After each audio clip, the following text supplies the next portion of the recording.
Praise the lord. ఈరోజు దేవుని వాక్యం నిర్గమాకాండము 14వ అధ్యాయం 10వ వచనం. ఫరో సమీపించుచుండగా ఇశ్రాయేలీయులు కన్నులెత్తి ఐగుప్తీయులు తమ వెనుక వచ్చుట చూచి మిక్కిలి భయపడి యెహోవాకు మొరపెట్టిరి. ఇక్కడ వాళ్ళు ఎవరికి మొరపెట్టారని ఉందండి? మోషేకి మొరపెట్టారా? మోషే వాళ్ళ అన్న అహరోను గారికి మొరపెట్టారా? ఇంకెవరికన్నా మొరపెట్టారా? యెహోవాకు మొరపెట్టిరి. అయితే అసలు వీళ్ళు బానిసత్వంలో ఎందుకున్నారు, ఎందుకు బానిసత్వం నుంచి యెహోవా దేవుడు వారిని విడిపించారు అనేది మనందరికీ తెలుసు కదా. చాలాసార్లు బైబిల్లో మనం చదువుకొని ఉంటాం. ఎందుకంటే ఇశ్రాయేలీలు జనాంగం ఈ తరాలన్నీ రాకముందే యెహోవా దేవుడు అబ్రహాం గారికి ఒక ప్రామిస్ చేస్తాడు కదా. అబ్రహామా, నీ సంతానం నేను నిన్ను ఆశీర్వదిస్తున్నాను, ఈ భూమి మీద ఉన్న వంశాలన్నీ నీ నుండే వస్తాయి, వాళ్ళని నేను ఆశీర్వదిస్తాను, ఎవరైతే నిన్ను విశ్వసిస్తారో నిన్ను బట్టి వారి విశ్వాసాన్ని బట్టి నేను ఆశీర్వదిస్తానని ఒక్క వాగ్దానం చేస్తాడు కదా. అది కూడా ఎప్పుడో 3 తరాల ముందు చేస్తాడు. వీళ్ళు 4వ తరం. 3 తరాలు ప్రశాంతంగా ఉంటారు, 4వ తరం వచ్చింది. 4వ తరం వాళ్ళు వేరే వాళ్ళ దగ్గర బానిసలుగా బ్రతుకుతారు. నేనెళ్ళి వారిని విడిపించి మళ్ళీ తీసుకొని వస్తాను, వారికి పాలు తేనెలు ప్రవహించే దేశాన్ని నేను ఇస్తాను అబ్రహాం అని. అప్పుడే భవిష్యత్తులో జరగబోయేది ఏది 4 తరాల తర్వాత, 3 తరాల తర్వాత జరగబోయే 4వ తరానికి ఏం జరగబోతుందో కూడా తండ్రి చెప్తాడు కదా. ఫ్యూచర్లో ఏం జరగబోతుందో కూడా తండ్రి చెప్తాడు. ఎందుకంటే ఆయనకి మాత్రమే కదా సాధ్యం, ఆయనకు అసాధ్యమైంది ఏది లేదు కదా. చెప్పినట్టుగానే జరిగిద్ది. అలాగే వాళ్ళందరూ బానిసత్వంలో ఉంటారు.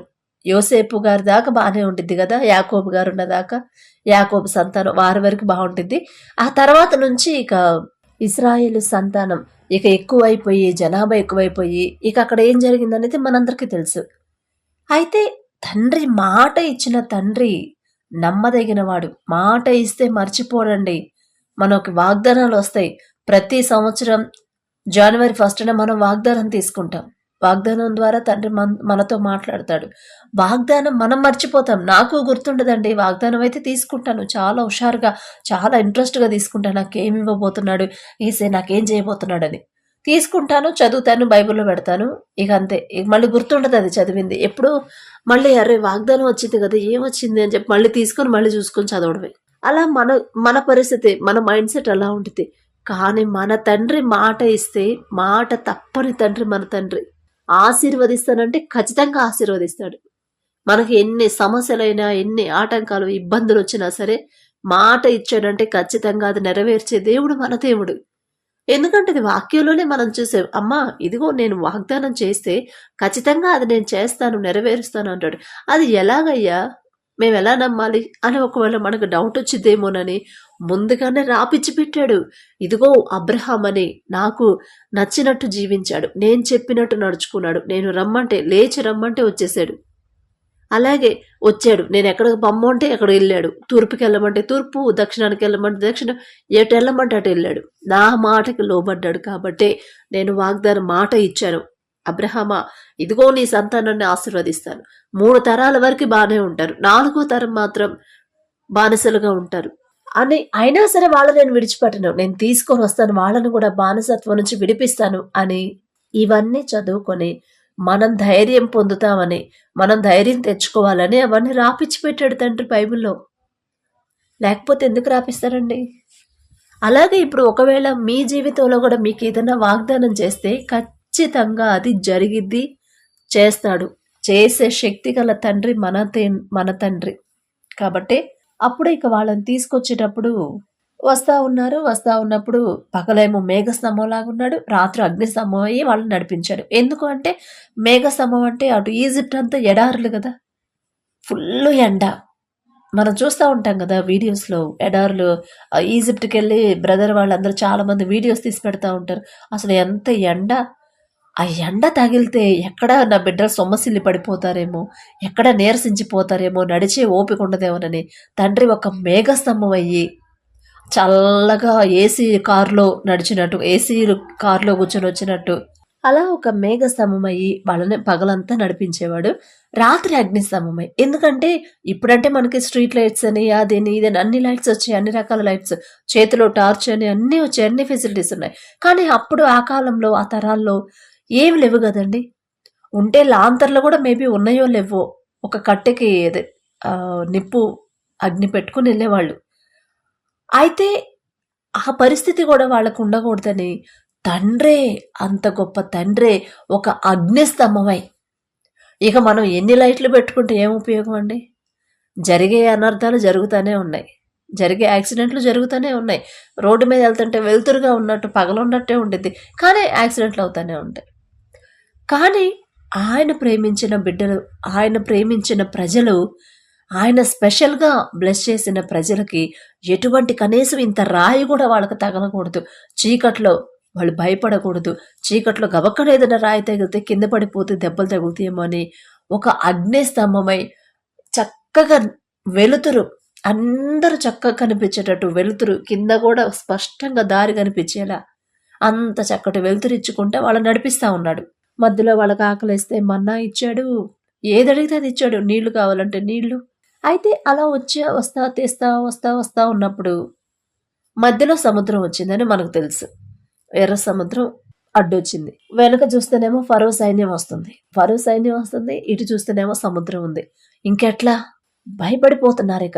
అప్పటి వరకు వాళ్ళు తండ్రి కాపుదల్లో ఉన్నారని, అసలు మనం ఇంత ఎండలో మామూలుగా ఇక్కడి నుంచి అంత దూరం కొంచెం దూరం నడిస్తేనే కాళ్ళు పీక్కుపోయి ఎండకు తట్టుకోలేక సొమ్మసిల్లి పడిపోతారు.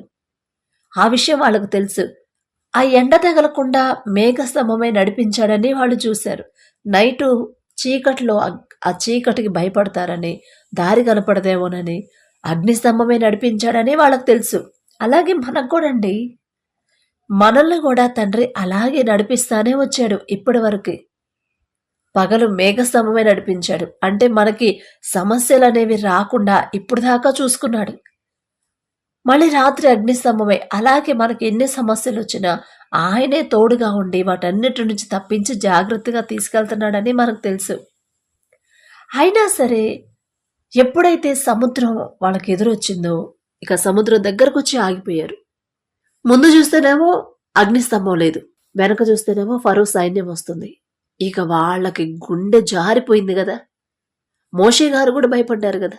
గుండె జారిపోయి వామ్మో ఇంకేమన్నా ఉందా, మళ్ళీ వెనక్కి తీసుకెళ్తే మళ్ళీ అదే శ్రమలు, అదే కష్టాలు, ఇంక మేము ఎలా, ఇప్పటిదాకా మమ్మల్ని నడిపించిన దేవుడు ఏడు, యెహోవా దేవుడు ఏడు కనిపించట్లేదు, మీకు ఇప్పుడు దాకా ఉన్నాడు, ఇప్పుడు వాళ్ళు వచ్చారు, ఒక పక్కన ఎదురు చూస్తేనేమో సముద్రం ఉంది, వెనక చూస్తేనేమో ఫరో సైన్యం ఉంది, ఇంకా మమ్మల్ని ఎవరు తప్పిస్తారు, ఎలా దాటాలి? ఏది అప్పటి వరకు తండ్రి చేసిన కార్యాలన్నీ చూస్తూనే ఉన్నారు. ఆయన ఇచ్చిన కాపుదలంతా, ఆయన కాపాడిన విధం అంతా చూస్తూనే ఉన్నారు. అయినా సరే ఎప్పుడైతే సముద్రం వంటి శ్రమలు మనకొస్తాయో, ఒకేసారి శ్రమలు వస్తాయి. ఎందుకంటే అది విశ్వాసానికి పరీక్ష అని తండ్రే చెప్తున్నాడు. మన విశ్వాసానికి పరీక్ష. అదే ఇశ్రాయేలీయులకు కూడా జరిగింది. పెద్ద సముద్రం, లోపలికి అంటే దారటానిక దారి లేదు. ఒకవేళ వెళ్ళిపోతే మునిగిపోతాం. వెనక చూస్తేనేమో ఫరో సైన్యం. ఇంకేం చేయాలని భయపడిపోయి యెహోవాకు మొరపెట్టిరి. ఎవరికి మొరపెట్టారు? యెహోవాకే మొరపెట్టారు. మోషేని అడగల. మోషేకి మొరపెట్టలా, అహరోనుకి మొరపెట్టలా, ఎవరికి మొరపెట్టలేదు. కానీ ఎవరికి మొరపెట్టారు? యెహోవాకే మొరపెట్టారు. అదే నేను చెప్తున్నానండి రోజు. దేవునికే మొరపెట్టాలి. పక్కన వాళ్ళకి, వేరే వాళ్ళకి మనం మొరపెట్టకూడదు, వాళ్ళని అడగొద్దు. దేవునికే మీరు మొరపెట్టాలి. మీ మాటే వింటాడు తండ్రి. పక్కనోళ్ళ కన్నా ఆ శ్రమలు వచ్చింది మనకు కాబట్టి మనమే మొరపెట్టాలి. మనం భారంగా ప్రార్థించాలని, మనమే తండ్రి దగ్గరికి వెళ్ళాలని, ఇప్పటికైనా నా దగ్గరకు వచ్చిద్దేమో, నాతో మనసు విప్పి మాట్లాడిద్దేమోనని తండ్రి ఎదురు చూస్తున్నాడు. అందుకనే ఇప్పటిదాకా అంత సేఫ్టీగా చక్కగా అన్ని అనుకూలంగా ఉన్న పరిస్థితులు ఒక్కసారిగా తారుమారైపోతాయి. ఎందుకంటే మేబీ ఒకవేళ దేవుడికి ఇవ్వాల్సిన సమయం మీరు ఇవ్వట్లేదేమో, ఒకవేళ ఇచ్చినా ఏదో 2 ముక్కలు 2 ప్రార్థనలు చేసుకొని లేచి వెళ్ళిపోతున్నారేమో. అందుకే తండ్రి మీరు చేసే ప్రార్థన తండ్రికి సరిపోవట్లేదు. ఇప్పుడు ఏదైనా ఎవరికన్నా ఎవరైనా అవసరతలో ఉన్నప్పుడు మనమే ఉన్నాం. మనకేదన్నా హెల్ప్ కావాలి. ఆర్థిక సమస్య ఉంది. డబ్బులు కట్టాలి. ఎదుటి వాళ్ళు ఎవరికైనా ఇచ్చే వాళ్ళ స్థితిలో ఉంటే వాళ్ళ దగ్గరికెళ్ళి, "సార్ ఇంట్లో ఇట్లా డబ్బులు కట్టాలి. ఒక 2000 ఉంటే ఇస్తారా?" అని అడిగితే, మామూలుగా అడిగితే ఇస్తారా? ఇవ్వరు. ఎందుకంటే అంత ఇంపార్టెంట్ కాదేమో అనుకుంటారు. మనమైనా అదే అనుకుంటాం. మామూలుగా అడిగిన దానికి, బ్రతిమలాడిన దానికి తేడా ఉండిద్ది కదా! సార్ ప్లీజ్ సార్ 2000 సార్, ఇప్పుడు వాళ్ళొచ్చి కూర్చుంటారు. పరువు పోయిద్ది సార్ నలుగురిలో. మళ్ళీ మీకు వచ్చే నెల ఇదే టైంకి నేను ఇచ్చేస్తాను. సార్ ప్లీజ్ కొంచెం 2000 ఎలాగైనా సరే మీరు మాత్రమే ఇవ్వగలరు సార్. మీరైతేనే సహాయం చేస్తారని మీ దగ్గరకొచ్చాను సార్, ప్లీజ్ సార్ అని బతిమలాడితే ఖచ్చితంగా వాళ్ళిస్తారు. ఇక మనసు అనేది మారిపోయిద్ది. అయ్యో పాపం నిజమేనేమో, అరే పోనీలే పాపం ఎంతగా బతిమలాడుతున్నాడుగా ఇద్దాంలే అని ఇస్తారు. అలాగే మన తండ్రి దగ్గరికెళ్ళి మామూలుగా అడిగిన దానికి, భారంగా అడిగిన దానికి తేడా ఉండిద్ది. అందుకని మీతో మాట్లాడాలని తండ్రి, మీ విశ్వాసం మీరు నమ్మాలి, పూర్తిగా దేవుడి మీద ఆధారపడాలని ఇప్పటి వరకు చేస్తున్నారు ప్రార్థన. కానీ ఏదో మామూలుగా చేస్తున్నారు. కానీ అలా కాదు. ఎన్ని శ్రమలు వచ్చినా, 1, 2 శ్రమలైతే దేవుడే చూసుకుంటాడులే అనుకొని వదిలేస్తున్నారేమో. కానీ ఒకేసారి శ్రమలు వచ్చేసరికి ఇక వాళ్ళకి అర్థం గల వాళ్ళకు కూడా అదే పరిస్థితిలో ఉన్నారుగా ఇశ్రాయేలీయులు. ముందుకెళ్ళడానిక సముద్రం ఉంది, వెనక చూస్తే సైన్యం ఉంది. అంతేకాకుండా చుట్టూరు పర్వతాలు ఉన్నాయి, ఎత్తైన పర్వతాలు. ఎటైనా పరిగెత్తారు. ఇక ఎటూ తోచని అయోమయం స్థితిలో ఉన్నారు. దేవుని యొక్క దూత లేదు, మేఘస్తంభం లేదు, అగ్నిస్తంభం లేదు. ఇక వెళ్ళిపోయింది. ఇంకెవ్వరు లేరు మనకి. ఇక వచ్చేసాయి శ్రమలన్నీ ఒకేసారి వచ్చాయి. అంటే నా తండ్రి నన్ను విడిచిపెట్టి వెళ్ళిపోయాడు, నా యేసయ్య. ఇప్పుడు నేను ఇంకెవరికి చెప్పుకోవాలి? మాకు ఆశ్రయం ఎవరింకిప్పుడు అని వాళ్ళు కాస్త బాధగా ఉన్నారు.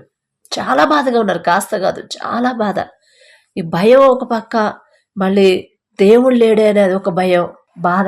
దేవుడు కూడా విడిచిపెట్టి వెళ్ళిపోయాడు. ఇప్పుడు మనమేం చేయాలి అంటే, ఒకానొక టైంలో మోషే కూడా, నా దేవా నన్ను ఎందుకు చేయి విడిచితివి అని మొరపెట్టి కూడా ఉండొచ్చు కదా. అలాగే మనం కూడా అలాంటి పరిస్థితుల్లో ఇప్పుడు ఈ మాటలు వింటున్న మీలో ఎవరైనా సమస్యలున్నాయి చుట్టూరు, కానీ నెల తప్పించే దారి లేదు, తట్టుకునే శక్తి లేదు, తప్పించే దారి లేదు, తప్పించేవారు ఎవరూ లేరు. రోజు ప్రార్థన చేస్తున్నా, అయినా సరే నాకు ఆన్సర్ అనేది రావట్లా. ఇక నా పరిస్థితి ఏంది? నా దేవుడు కూడా నా చేయి విడిచిపెట్టేశాడు. ఇప్పుడు నేనేం చేయాలి? నాకెవరు దిక్కు అని ఒకవేళ మీరు అలాంటి పరిస్థితుల్లో ఉంటే, తండ్రి మీతో ఈ ధైర్యపు మాటలు చెప్పిస్తున్నాడు. కానీ వీళ్ళు ఇశ్రాయేలీయులు అనుకున్నారు, తండ్రి లేడు, ఇక మేఘస్తంభం లేదు, ఇప్పటిదాకా మమ్మల్ని ఎన్ని సంవత్సరాలు నడిపించింది, ఇక ఇప్పుడు లేదు, కాబట్టి ఖచ్చితంగా వాళ్ళకి మేము చిక్కినట్టే అనుకున్నారు. కానీ అక్కడ జరిగింది ఏంది? ముందు ఉండాల్సిన అగ్నిస్తంభం వెనక్కి వెళ్ళిపోయింది కదా. వెనక్కి వెళ్ళిపోయి శత్రువుల్ని నాశనం చేస్తుంది. శత్రువులు ముందుకు రాకుండా వాళ్ళని శత్రువుల్ని ఆపేసి వీళ్ళని సముద్రం దాటేస్తుంది. కాబట్టి ఇలాంటి పరిస్థితులు ఎవరైనా ఉంటే ఒకసారి జాగ్రత్తగా ఆ వాక్యం అనేది చదవండి. మనం చాలాసార్లు వాక్యాలు చదువుతాం, కానీ వాక్యం ఎలా అర్థం చేసుకోవాలి? ఆ తరాలలో, మన ముందు తరాల్లో అలా ఉన్నారు, వాళ్ళు అలా భయపడ్డారు. ఇప్పుడు మనదే అదే పరిస్థితి. ముందు శ్రమలు, వెనక శ్రమలున్నాయి. మనం ఎలా తప్పించుకోవాలి? తప్పించేవాడు లేరు అని మనం భయపడతా ఉన్నాం. వాళ్ళు భయపడ్డారు, కానీ వాళ్ళు భయపడినట్లుగా తండ్రి వాళ్ళని నిజంగా విడిచిపెట్టి వెళ్ళిపోయాడా? లేదు కదా. ముందుండాల్సిన అగ్నిస్తంభం వెనక్కి వచ్చేసింది. ఎందుకంటే నా బిడ్డలు శత్రువుల్ని చూడకూడదు, శత్రువులు నా బిడ్డల దగ్గరికి రాకూడదు, నా ప్రజలు తప్పించాడు, నేను తప్పిస్తానని వాళ్ళ కళ్ళు కనపడకుండా ఆ అగ్నిస్తంభం కళ్ళకి ఏం కనపడకుండా చేసింది కదా. అది వాళ్ళకి తెలియదు. అగ్నిస్తంభం వెనక్కి వచ్చి వీళ్ళని కాపాడుతుందని. ఇదే మనం కూడా అలాగే మనకు ఎన్ని శ్రమలున్నా వాటన్నిటి నుండి తప్పించే శక్తిగల తండ్రి మన ముందున్నాడు లేదా మన వెనకున్నాడు అని మనల్ని మనం పరిశీలన చేసుకోవాలనే ఈ వాక్యం తండ్రి రాపించాడు. అమ్మా, ఆ కాలంలో, ఆ తరాలలో మీ పితరులు అలా భయపడ్డారు. నేను వాళ్ళని విడిచిపెట్టి వెళ్ళిపోయానని భయపడ్డారు. కానీ నిజంగా నేను వాళ్ళని విడిచిపెట్టలేదమ్మా. నేనున్నాను, వాళ్ళతోనే ఉన్నాను. వాళ్ళ దాకా ఆ శ్రమలు రానివ్వకుండా ఒక్కొక్కటి నేను పరిష్కరించుకుంటా వస్తున్నా. ముందు చాలా పెద్ద శ్రమలు, అనేక శ్రమలు వాళ్ళకి కనపడుతున్నాయి. కానీ ఆ శ్రమల నుండి కూడా వాళ్ళని జాగ్రత్తగా బయటకు తీసుకొస్తున్నాను. అది వాళ్ళు గమనించట్లేదు, భయపడ్డారు. కానీ తర్వాత వాళ్ళకి నా శక్తి అర్థమైంది, చూశారు. వాళ్ళు చూసినట్టుగానే సముద్రాన్ని తెరిచి వాళ్ళని నడిపించాను. ఇప్పుడు మీరు కూడా అదే శ్రమల గుండా మీరు వెళ్తున్నారు. అలానే మిమ్మల్ని వదిలిపెట్టలేదు తల్లి, వాళ్ళనే వదిలిపెట్టలేదు, మిమ్మల్ని వదిలిపెట్టను. మీ వెనకున్నాను. మీ శత్రువులు ఎవరన్నా మిమ్మల్ని ఇబ్బంది పెడుతున్నారేమో వాళ్ళ పని చూద్దామని వాళ్ళ మీ వెనకాల నేనున్నాను. వాళ్ళు ఎన్నో మాటలు అంటున్నారు, ఎన్నో ఆలోచనలు చేస్తున్నారు మీకు వ్యతిరేకంగా. అవన్నీ నాకు తెలుసు, మీకు తెలియకపోవచ్చు, మీకు తెలీదు. కానీ అవన్నీ విని వాళ్ళ పని చూద్దామని నేను వెనక్కి వెళ్ళాను. మీరు భయపడొద్దు, ముందు శ్రమలు ఉన్నాయి కదా, పర్వాలేదు, నేనున్నాను. అన్ని శ్రమలు వచ్చినా, ఎన్ని శోధనలు వచ్చినా వాటన్నిటి నుంచి తప్పించి తీసుకెళ్ళే శక్తిగల దేవుడు నేను తీసుకెళ్ళాను. మీకు ప్రూఫ్స్ ఏమైనా కావాలంటే ఇదిగో పరిశుద్ధ గ్రంథం నిర్గమాకాండం 14వ అధ్యాయంలో మీరు ఒకసారి చదువుకోండి. ఒకప్పుడు మీ పితరులు అలాగే భయపడ్డారు, అలాగే అధైర్యపడ్డారు, ఇక మాకెవ్వరు లేరు అని భయపడ్డారు. కానీ నేను వాళ్ళతోనే ఉన్నాను, అది వాళ్ళు గ్రహించలేకపోయారు. అప్పుడు సముద్రాన్ని తెరిచాను, వెనక శత్రువుల్ని నాశనం చేశాను, శత్రువుల్ని ఆపేసి ముందు శ్రమల నుంచి వాళ్ళని తప్పించాను. అలాగే ఇప్పుడు మీ వెనక మీ చుట్టూ ఉన్న శత్రువులను కూడా నేను చూసుకుంటాను. వాళ్ళ పని మిమ్మల్ని మాటలతో బాధ పెట్టే వాళ్ళని, మిమ్మల్ని ఇబ్బంది పెట్టే వాళ్ళని, మీ గురించి తప్పుగా మాట్లాడే వాళ్ళని, మీ మీద నిందలేసే వాళ్ళని, మిమ్మల్ని ఇంకా కించపరిచే వాళ్ళని నేను చూసుకుంటాను. మీరు వాటి గురించి ఆలోచించొద్దు, నా వైపు మీరు చూడండి. ఇవన్నీ నేనైతే ఏం చేయలేను, కానీ నా తండ్రి చూసుకుంటాడు. నా దేవుడు నా వెనకున్నాడు. నా వెనక ఏం జరుగుతుందో నాకు తెలియదు, కానీ నా తండ్రికి తెలుసు. నా ముందు శ్రమలు అంటావా, వాటి నుండి కూడా తప్పిస్తాడు. ఎందుకంటే ఆనాడు మా పితరుల్ని, ఇశ్రాయేలీల్ని తప్పించాడు తండ్రి. అలాగే ఈనాడు మమ్మల్ని కూడా తప్పిస్తాడు. వారితో పోల్చుకునే అర్హత నాకైతే లేదు, మాకైతే లేదు. కానీ అందరిని సమానమే తండ్రి దృష్టిలో. వాళ్ళకి కాపుదలు ఇచ్చిన తండ్రి మాకు ఇస్తున్నాడు. నా వెనుక నన్ను చాలామంది ఎన్నో మాటలు అంటున్నారు, ఎన్నో ఆలోచనలు చేస్తున్నారు, నాకు తెలియదు. కానీ నా తండ్రి తెలుసు. ఆయన నా వెనక్కి వెళ్ళి వాళ్ళ పని చూసుకుంటాడు. నా ముందు ఉన్న శ్రమలన్నిటి నుంచి వాటన్నిటిని పక్కకు తోసేసి నన్ను క్షేమంగా బయటకు తీసుకొస్తాడు అని మనం గట్టిగా నమ్మాలనే ప్రతి ఒక్క మాట బైబిల్లో రాపించి, ఆ తరాల్లో మీ పితరులకి నేను ఎలాగైతే సహాయం చేశానో, మీ పితరుల్ని ఎలాగైతే ఆ ఇరుకులు, ఇబ్బందులు, శ్రమల నుంచి తప్పించుకుంటా జాగ్రత్తగా తీసుకొచ్చానో, అలాగే ఇప్పుడు మిమ్మల్ని కూడా తీసుకొస్తాను. మీరు ప్రూఫ్ లేదే ఏది నమ్మరు. ప్రూఫ్ కావాలనే నేను ఇవన్నీ పరిశుద్ధ గ్రంథంలో రాపించి పెట్టానమ్మా. ఒక్కసారి జాగ్రత్తగా చదవండి. ఇశ్రాయేలీలు ఒక స్టోరీలా కాకుండా ఇశ్రాయేలీల్ని అక్కడి నుంచి తప్పించి జాగ్రత్తగా తీసుకొచ్చి ఎన్ని శోధనలు వచ్చినా సరే వాటన్నిటిని తప్పించి, మనకు అప్పులున్నాయి, ఆర్థిక సమస్యలున్నాయి, తినడానికి ఆహారం లేదు, కనీసం ఉండడానికి మంచి ఇల్లు కూడా లేదు. అయినా సరే ఆయనే ఒక షెల్టర్ అయ్యి, ఆయనే బండ నుంచి నీళ్లు తీసుకొచ్చి తినడానికి, కడుపు నిండా తినడానికి ఆహారాన్ని, మాంసాన్ని, ప్రతిదీ ఆయన చూసుకుంటా వచ్చాడు. ఇప్పుడు మీరు అదే పరిస్థితిలో ఉన్నారు, ఇబ్బందుల్లో ఉన్నారు, ఆర్థిక పరిస్థితిలో ఉన్నారు, అనారోగ్యంతో ఉన్నారు. కానీ నేనున్నాను, నా షెల్టర్ మీకు ఇస్తాను. మీకు గృహం, ఇల్లు లేదని బాధపడుతున్నారా? నేనే మీకు షెల్టర్. ఈ లోకంలో ఎన్ని ఇల్లు అవన్నీ మీకెందుకమ్మా, నేనున్నాను కదా అని తండ్రి మనల్ని ధైర్యపరుస్తున్నాడు. ఒక్కసారి మనకి అనిపించింది కదా, ఇక అన్ని దారులు మూసుకుపోయాయి, ఇక నేను చేసే ప్రార్థన కూడా జవాబు రావట్లా, కనీసం తండ్రి కూడా ఆమె జాలి చూపట్లేదు. అదే ఫీల్ అయ్యారు ఇశ్రాయేలీలు. ఆ వాక్యం ఎందుకు రాపించాడంటే వాళ్ళు అలా ఫీల్ అయ్యారు మీ పితరులు. ఇప్పుడు మీరు అంతే ఫీల్ అవుతున్నారు.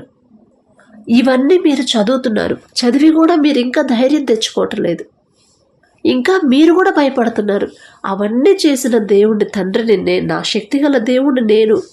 మీకున్న ఈ సమస్యలు నాకెంత, ఇవి తీసేయలేనా? అంత గొప్ప గొప్ప అద్భుత కార్యాలు చేసిన నేను మీకు ఈ శ్రమలు నేను తీసేయలేనా? ఖచ్చితంగా తీస్తానమ్మా అని తండ్రి చెప్తున్నాడు, మనకి ధైర్యాన్ని చెప్తున్నాడు.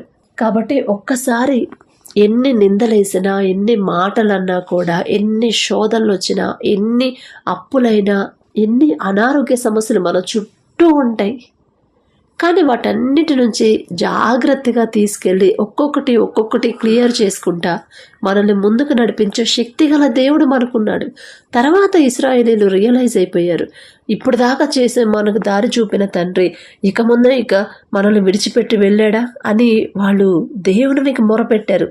మోషే కాదు, అహరోను కాదండి, దేవునికి మొరపెట్టిరి అని నిర్గమాకాండంలో మనం మిక్కిలి భయపడి యెహోవాకు మొరపెట్టిరి.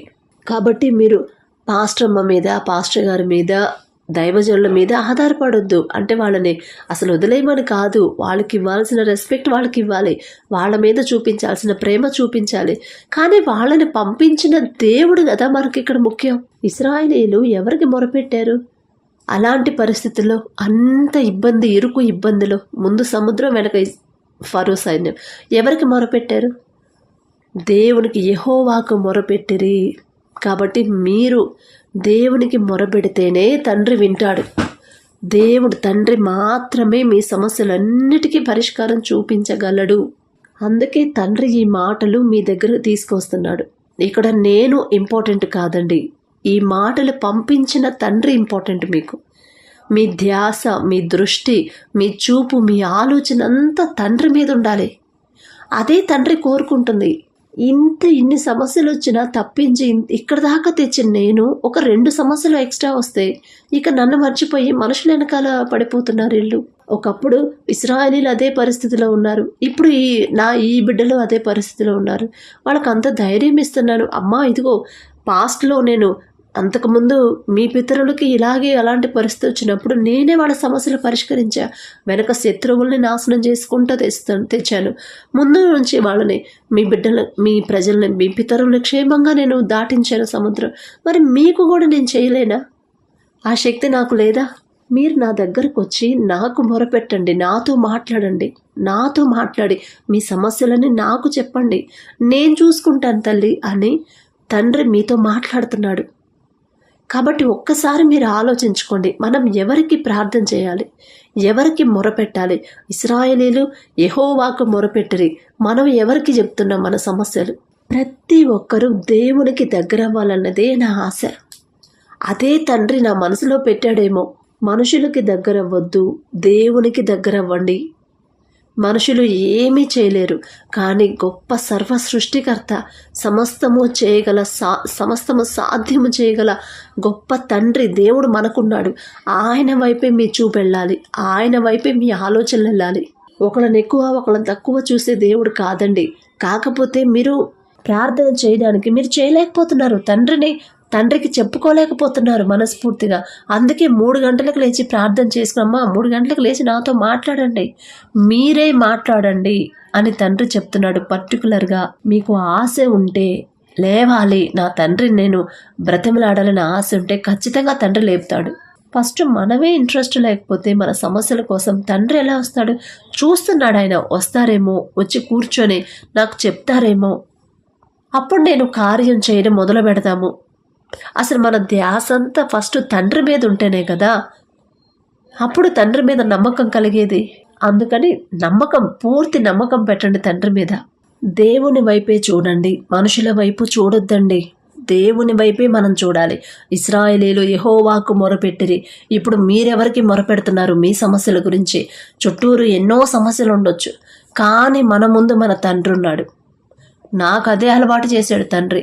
ఎన్నైనా రానేయమ్మా, ఎన్ని మాటలైనా అన్నవు, నీ వెనక ఏదైనా మాట్లాడుకొని నేనున్నాను కదా, నాకు తెలుసు కదా, నువ్వు ఉండవు ఇక్కడ ఈ ప్లేస్లో, కానీ నీ గురించి వాళ్ళు మాట్లాడుకుంటూ ఉంటారు, నేను వింటున్నాను కదా.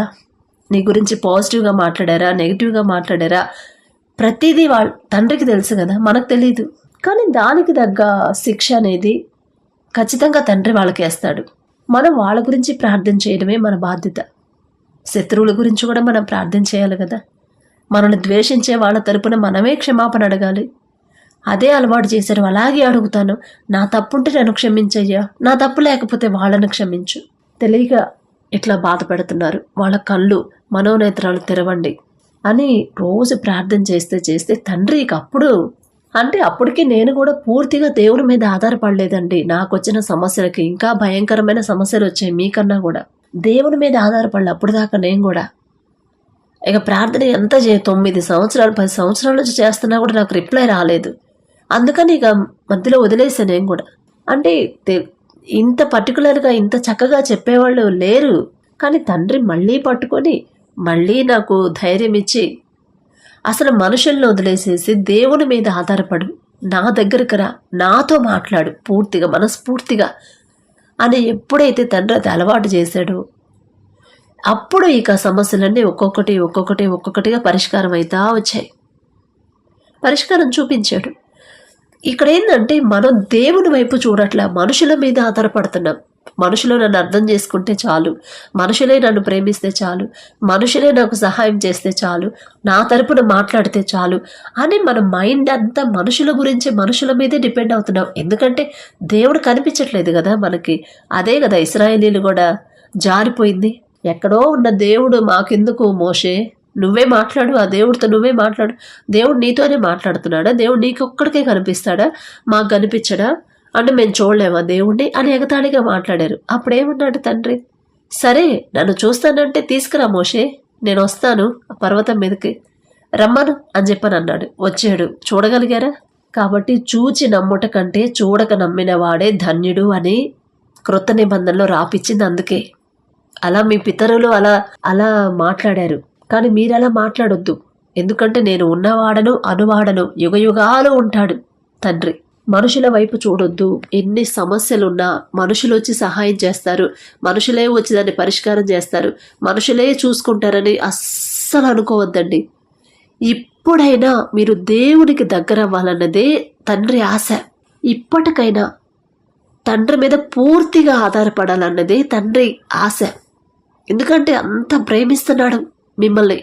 ఈ మాటలు లేకపోతే, అంత ప్రేమించకపోతే ఈ మాటలు, ఇంత ధైర్యపు మాటలు మీ దగ్గరికి పంపించడు. ఎవరొచ్చి చెప్తారండి మన దగ్గరికి? ఎవరొచ్చి మాట్లాడతారు? అమ్మా నీ సమస్యలు నేను తీరుస్తాను, నా దగ్గరికి రా తల్లి, నాతో మాట్లాడు అని అంత చక్కగా ఎవరు చెప్తారు? మిమ్మల్ని ప్రేమించే మన తండ్రి మాత్రమే మన సమస్యలన్నీ తీర్చగల శక్తి గల దేవుడు. నాకు చేశారండి, మీకు కూడా చేస్తాడు. నేను మీకన్నా గొప్పదాన్ని కాదు, మీ అంత భక్తి గలదాన్ని అంతకన్నా కాదు, మామూలు మనిషినే. కానీ మనుషుల వైపు చూడొద్దు. నేను చూడలేదండి, పాస్టర్ గారి దగ్గర నా సమస్య చెప్పలేదు, మీరు చెప్పొద్దని నేను చెప్పట్లేదు. మీకు భారంగా ఉండాలి, మీరే భారంగా ప్రార్థన చేయాలి అని చెప్తున్నాను. ఎవరి వైపు నేను మనుషుల వైపు చూడలేదు. ఆ పరిస్థితి తండ్రి నాకు ఇవ్వలేదు, ఆ మనసు. ఎందుకను మనుషుల వైపు చూసి? ఎందుకంటే ఒక్కోసారి మన సమస్యలు చెప్పుకుంటే ఒక్కొక్కసారి ఆ సమస్యలను బట్టి వాళ్ళు మనల్ని చులకన చేసి మాట్లాడతారు. మన సమస్యలు మనుషులకు చెప్పుకుంటే కాస్త రిలీఫ్గా ఉండిద్ది అని మనం అనుకుంటాం కదండి. లేదు సిస్టర్, అసలు ఎవరికన్నా నాకు ప్రాబ్లం అయినప్పుడు, మరి ఇబ్బందిగా ఉన్నప్పుడు, మనసుకు బాధ కలిగించినప్పుడు వేరే వాళ్ళతో షేర్ చేసుకుంటే ఒక రిలాక్సింగ్గా అనిపిస్తుంది ఎందుకనో అని అంటూ ఉంటాం. కానీ కాదండి, ఒకానొక టైంలో వాళ్ళే మనల్ని చులకన చేసి మనకున్న శ్రమలు అవన్నీ పైకి ఎత్తి చూపి చులకనగా మాట్లాడతారు. కాబట్టి మనుషుల దగ్గర చెప్పొద్దు, దేవుని దగ్గర చెప్పండి. ఒకవేళ మనల్ని ప్రేమించే వాళ్ళైతే చెప్పుకుంటే ఓకే. చెప్పిన వాళ్ళు ఏం చేస్తారండి? మనుషులు ఏం చేస్తారు? తీరుస్తారా? తీర్చగలరా? పరిష్కారం చేయగలరా? చేయలేరు కదా. కానీ మన తండ్రికి చెప్తే ఖచ్చితంగా పరిష్కారం అక్కడే దొరికింది. ఇశ్రాయేలీయులకి పరిష్కారం ఎక్కడ దొరికింది? మోషే గారి దగ్గర కాదు కదా.